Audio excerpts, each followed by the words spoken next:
Hey guys, Peter here to tell you about the latest from Flotsam and Jetsam. I Am the Weapon, out September 13th on AFM Records. The album has 11 tracks, 47 minutes in length, and this is the band's 15th full-length studio album. They are an American thrash metal band.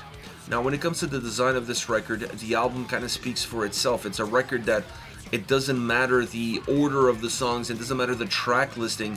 The individual quality that the tracks have is what gives quality to the overall collective. So you can move the order of the songs. I believe that the playability of the album and the essence of the album would not be changed at all. It's a record that has great quality, top to bottom, balanced, cohesive, with that quality really reigning through.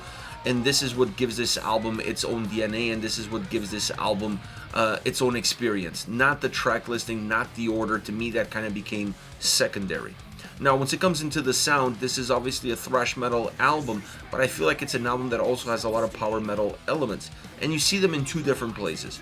First of all, this album has incredibly hooky and catchy choruses. It doesn't matter if the song is very driven, it doesn't matter if the song is up-tempo, mid-tempo, more methodic, more melodic, a lot heavier. It doesn't matter the essence of the individual track. Once you get into the chorus, every chorus on this record is hooky. Every chorus is catchy, both musically and vocally. So while the choruses give a defining element, a defining fingerprint to each and every single song, they all have that same quality in mind, and that is one of the things that unifies this album, that allows the record to feel a lot more balanced and a lot more cohesive. And it's something that stands out. It stands out because you don't find a song on this record where the chorus is kind of like, secondary. No, every single song has this sing-along moment in the chorus, has this nice hook, it's catchy, nice melody, nice vocal hook, and that is something that definitely stands out when you listen to this album, regardless of the differences in sound that you're going to find on a track-by-track basis, and you're going to find plenty of those because this album has a lot of ebbs and flows musically. It's an album that moves really well. The other element that I found on this record that brought that power metal essence, that made this a power thrash album, is that this album doesn't have a lot of guitar chugginess. It's not really heavy from that standpoint. It doesn't depend on the chugginesses of the guitars to create heaviness, to create volume, to create thickness. The volume, heaviness, and thickness is created by the sheer sound of the guitars and how those guitars incorporate really well with the drum sound. Because outside of that, I found the guitars to be a lot more penetrating, a lot more driven, and a lot more melodic, a lot thinner, if you will, still having a lot of layers, which creates big volume, which creates a lot of sound, but feeling a lot thinner on the individual basis. Having the guitars be thinner, having the guitars be more driven, it adds a sense of power to the overall thrash sound that the band has. And I believe these two elements really define what this album sonically is going to be all about. Now, within that wall of sound, I have to mention obviously the guitars and drums, and I want to start off with the drums. The drums on this record sound magnificent. They have power, they have essence, they have heaviness, but they also have a lot of movement. When you listen to this record on headphones, with quality headphones, you'll hear the drum sound traveling from one side to the other. It's not static, it's not in one place, delivering a similar style performance song in and song out. It's a drum sound that has substance, that has essence within it, but it also has movement, which it adds to the overall movement that this album has, because this is an album that has a lot of it.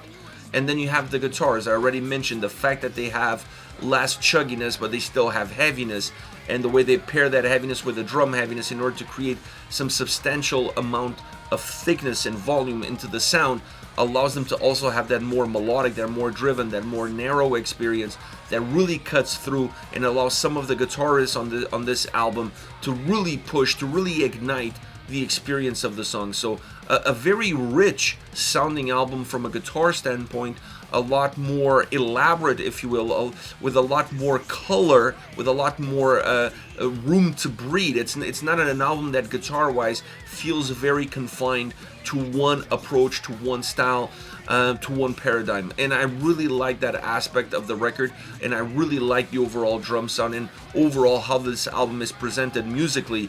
It was something that was easy for me to listen to 11 songs in 47 minutes and kind of forget where I was, because it's a record that feels fresh regardless if it's the first time you're spinning it or if it's the 100th time that you're spinning it. And then you get to the vocals. The vocals on this album were spot on, super consistent, with the exception of a song here and there. I like some of the backing vocal elements, but I like the overall dirt, the overall raspiness that the vocal delivery has. I think it matches an album like this perfectly, because it speaks to the more thrashier sound of the record, but it also speaks to that more power metal sound of the album. You're kind of able to create this hybrid sound experience, and then you have vocals that could work with either style depending on how you approach it, depending on how you look at it. It's a really interesting album from that standpoint. It's an album that sees all of these moving pieces coming together very well and creating a very clear puzzle of what the album was all about. And I think it's an album that stays consistent with the previous records, but it definitely sets itself slightly apart, because I see some of these elements were present in the past two records, but I feel like they were a little bit more defined. There was a little bit more sense of purpose on this record, and definitely that focus to create an album that has hooks on every single chorus, that has memorable moments on every single chorus, definitely comes across. They really worked towards it, and I feel like they achieved it. Now, as far as favorite songs are concerned, I want to start off with The Head of the Snake. Great riff, super driven song. The drums come alive, and they come alive with a lot of movement. The vocals have a great impact. I also like the backing vocals because they added a little bit more volume. They added also a little bit more movement to the way the vocals come across. But overall, it's a song that doesn't just have movement in the sound, it has movement in the vocals, so it pairs up really nicely, and that's why it has this high tempo, high energy aspect to it. It has a pre-chorus that slows things down, and then it has a chorus that builds back up again from that pre-chorus, but it doesn't take it necessarily to where it was in the verses. But what it does is it allows that chorus to be very hooky, very catchy, both musically and vocally. It's a track that overall is pedal to the metal, and then those two portions, pre-chorus and chorus, kind of set up what that pedal to the metal is going to be once you get into the verses. It's a very power-driven song. It has an amazing solo that puts an exclamation mark on the track. Next we have Gates of Hell. Now the drums on this track are super heavy and very noticeable, really coming through in the mix. You feel the brunt of the drum sound. The guitars are very driven, and between the two they create a nice compact thrashier sound than what you're gonna find on The Head of the Snake. And then you have the vocals pushing the song forward, pushing the song through with a great chorus that really soars and stands out. I mean, for a song that's very thrashy, and because of it becomes a little bit more methodic, the vocals goes in the chorus and the vocals go in an opposite direction in that moment and become a little bit bigger, a little bit larger than life. But that allows the verses to be a little bit more compact with the drums and guitars together. Great sounding track, very aggressive, very intense, and once again another song with an amazing solo. Last but definitely not least, Kings of the Underworld. Heavy, powerful drums, guitars, vocals. Perhaps not as of a driven song as The Head of the Snake, but a song that still has a lot of substance, that still has a lot of power, and it also has some of that thickness, some of that heaviness coming out of the guitars and drums together to put a little bit of an exclamation mark on what this track is all about. But to me, this is a song that stands out, not because of the sound, but because of the vocal approach.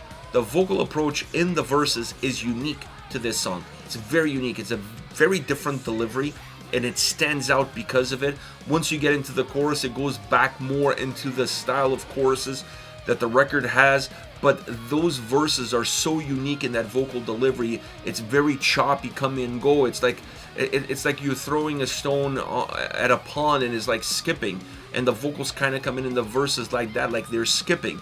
And because of it, they stand out, and they really help the track stand out, even though musically I feel like it's a song that balances itself out with the rest of the album, but vocally it stands out because it has this uniqueness to it. So great song, Kings of the Underworld. This is it, Flotsam and Jetsam. Let me know your thoughts on I Am the Weapon, out September 13th on AFM Records. Hit me up in the comment section. I'll see you all at the next video. Take care, guys.